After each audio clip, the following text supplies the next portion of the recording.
Thing we found out today, which was interesting, is we were saying, how much help did they have? We've learned of a maintenance worker at the jail arrested, accused of helping them to get out. And here with more is a retired judge from Orleans Parish and criminal district court, Julian Parker, who also has just recently announced to run for parish sheriff. Welcome, Judge.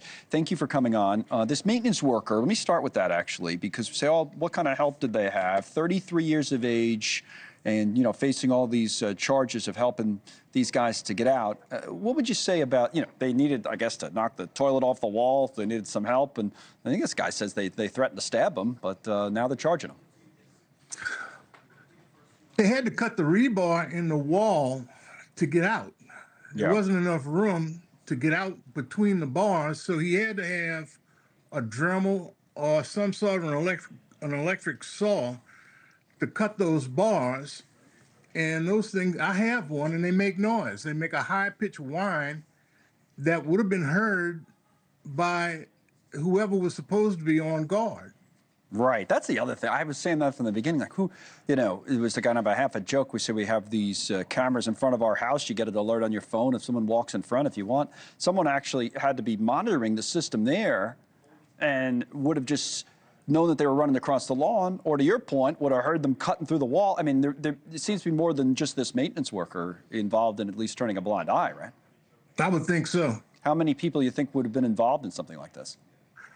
Oh, I don't know. I think at least the one that was apprehended, the person who was supposed to be monitoring the videos, who just by happenstance went to get her lunch when these guys decided they'd walk out of the jail, and maybe one more person, because they didn't cut their way out of there with sharpened toothbrushes. This took some equipment and some tools. What do you think? That had to be smuggled into the jail. Right. What do you think, first, sometimes we say, what are the lessons learned, how to prevent this from happening again? What do you think are the bigger picture implications in terms of trust in the system and things like that come away from an incident like this? Does it have long-term implications? Unfortunately, I think so, but there are things that can be done to remedy this. First of all, the sheriff blamed part of the problem on the fact that there was a broken lock on the door. Well, we're going to hire a full-time locksmith, and any maintenance crew that works in the jail is going to be supervised by a deputy sheriff. Another thing is, these inmates were housed on the first floor. They were all high-risk inmates. These were not shoplifters or petty criminals or people who were arrested for drunk in public. So we're not going to house high-risk inmates on the first floor. They're going to be on the fourth floor, and they're going to be in a special housing unit. And when we say high-risk inmates, we also include those inmates who have been convicted and are awaiting transportation to the Department of Corrections. This special housing unit is going to be supervised by the best guards and the best deputy sheriffs. No staff member or deputy is going to leave a post until they're relieved by another staff member or deputy.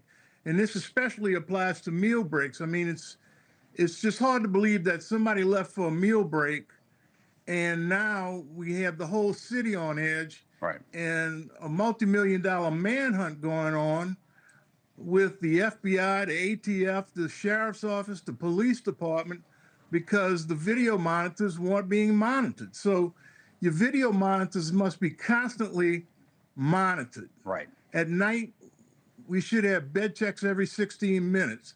Every deputy should have a flashlight. When I'm the sheriff, if you don't have a flashlight and you come to work for me, I'll buy you a flashlight. Finally, the loading dock should be guarded and monitored 24 hours a day. Not just by video monitors, but there should be personnel stationed at these loading docks, which is where the inmates got out of the building. Right. Now, there's also talk about building another fence around the building, which I think that's also a good idea. It should be a high fence with lots of razor wire. Thank you for watching. Subscribe below and download our NewsNation app right now on your phone, and you will get fact-based, unbiased news for all Americans.